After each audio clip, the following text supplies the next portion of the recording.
আমি দাঁড়িয়ে থাকতাম। ইয়া রাসূলুল্লাহ, আপনি যখন খুতবা দিতেন, আপনি যখন আমার গায়ে হাত রাখতেন, আমি খেজুর গাছ, আমি আপনার হাত দেওয়াটা, আমি খেজুর গাছ ধন্য হয়ে যেতাম। ইয়া রাসূলুল্লাহ, বিয়াদবি নেবেন না। ইয়া রাসূলুল্লাহ, ইয়া হাবিবাল্লাহ, যখন জুমার দিনে আপনি খুতবা দিতেন, আপনার খুতবার জবাবে তো ওই জায়গায় শুনতাম, আপনার জবানের কথা শুনতাম, আপনার জবানের কথা শুনে আমার মুগ্ধ হয়ে যেতাম।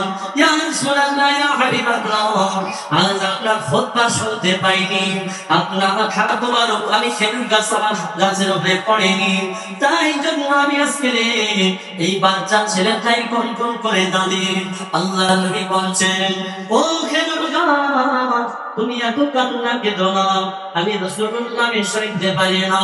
ও আমার খেজুর গাছ,